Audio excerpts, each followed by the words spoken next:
I've worked with a lot of mentors and different coaches who provided perspective and challenged my perspective and helped me to expedite my growth because I was willing to invest money in that relationship and I did what they told me to do. I trusted them because they had experience and results that I wanted. And not every time, not 10 out of 10 times, you'll do exactly what your mentor says. Sometimes you got to make your own call. But the whole point is, when we have people around us who are knowledgeable, who are experienced, who have results, it's such a value add to your life because you're getting support from them, you're getting direction from them, and you're really buying their certainty.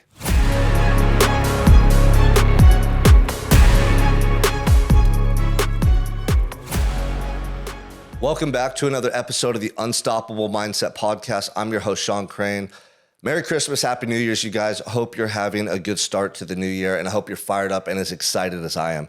Hey, if you haven't already, please subscribe and share my channel with as many people as possible. Put it out there on social media. Tag me, Sean_Crane_official on Instagram. Love and appreciate the support. Today, I want to talk to you guys about entrepreneurship. I want to talk to you guys about mentorship. I want to share with you a little story real quick about something that happened recently with my children and really like how it paints a picture for the benefits and the reasons why we need good leaders and mentors and people around us in life, okay? So I got my children candy machines for Christmas. I got them these big old candy machines, and the goal is that we're going to go to like a Boys and Girls Club or a Girls Inc., or my son does Krav Maga, which is martial arts, and we're going to leave those candy machines there, and kids are going to buy the candy, and my children are going to learn how to make money. And I explained to them, well, look, I bought the candy machines, but you got to pay me back first of all, okay? So they're each going to have to pay me back $300-something odd in quarters and pennies and nickels and dimes and crap. So I'm going to have a bunch of change.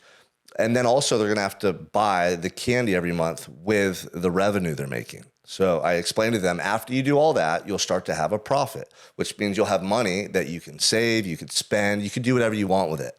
The goal is that I'm teaching them about entrepreneurship. And a good friend of mine, Jordan Lung, who owns Trade Up Marketing, great company, go check him out if you haven't heard of him. He gave me the idea. He told me he's doing this with his children, and they're a little older than my kids. You know, Preston's 5, Scarlett's 6. But I want to plant seeds for them early on. I want to do this with them to teach them about business ownership and entrepreneurship. I don't want them to just become employees one day. I want them to create something that's theirs. You know, I think that's really important.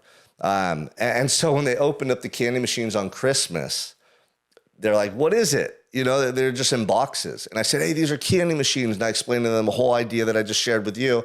And they go, but where's the candy? Like, we want to eat the candy. Where's the candy? Mind you, they're young children, and they were more excited at the thought of eating candy than the idea that I just had explained to them. And this is the whole reason, you guys, we all need mentors and elders and people in our lives that are wiser or more mature or who have results to learn from. Because in that moment, my children couldn't understand the concept that I understood, and it's my job to teach them. And that's what good mentors do, is they're going to help you to see stuff in your life that you can't see currently. They're going to help challenge you in ways that's going to get the best out of you. And they're going to help you move quicker towards your results than you would move on your own. So the same scenario that played out with my children also played out with me 5-6 years ago with the first mentor that I hired. His name was Will Nelson. I'll never forget it. I was down at a coffee shop in Santa Barbara, California, pretending to be busy on my laptop. I don't even know what I was doing. Maybe screwing around with some images on Canva or something, trying to look like an entrepreneur. And at this time, I was still doing personal training. And I knew that that was a dead end. I knew that I couldn't trade time for money and grow a really big business and company and take care of my family the way I wanted to. I also wanted to help more people and reach more people. And I had been hearing about online coaching. In fact, I had a couple sales calls with guys who tried to charge me money to work with them. And I didn't take action because I was uncertain. And I see this big, buff, white dude walking through the parking lot, filming a selfie video. And I made a comment to him as he walked into the coffee shop, like, oh, did you inspire some people? Or like, what are you doing? I don't know what I said.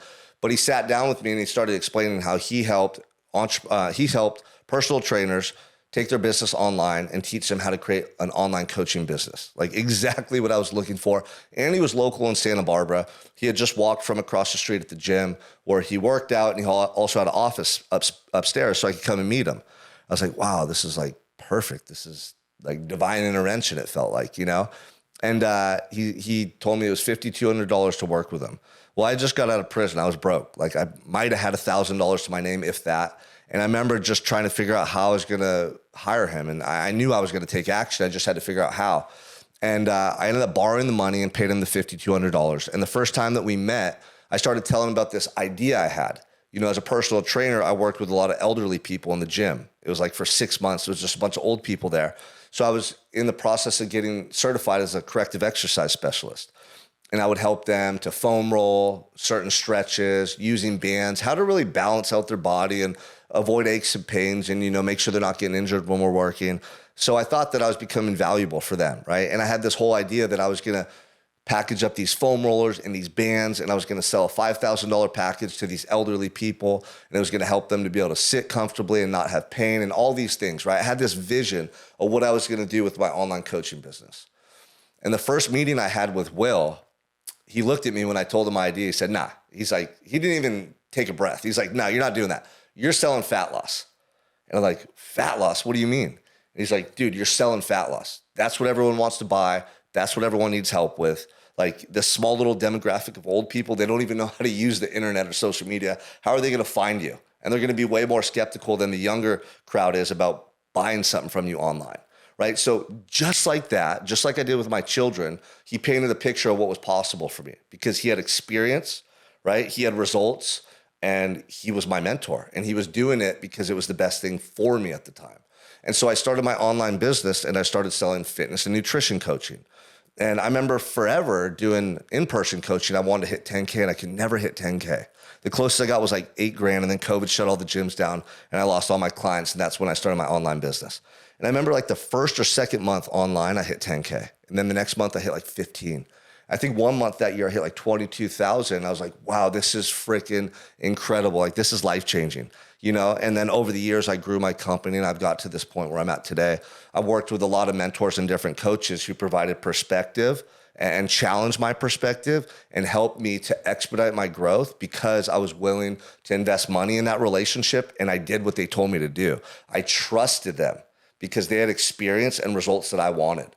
And not every time, not 10 out of 10 times, you'll do exactly what your mentor says. Sometimes you got to make your own call. But the whole point is, when we have people around us who are knowledgeable, who are experienced, who have results, it's such a value add to your life because you're getting support from them, you're getting direction from them, and you're really buying their certainty. Like if you have someone who has results and you're skeptical or scared to start on a journey to open a business or go online and you're coaching like I did, and you see someone who's done it, you're able to tap into their belief before you really have it. Like they could transfer their belief onto you. And that's so valuable because one of the main reasons people don't have success when they're making change is they quit because it's scary and they don't believe it's possible. And at some point when they don't get the result, they just stop. And so you guys, if you don't have a mentor and you really want results in life, go invest in yourself. Hire the right person, get in the right rooms. It'll change your entire life like it did for me.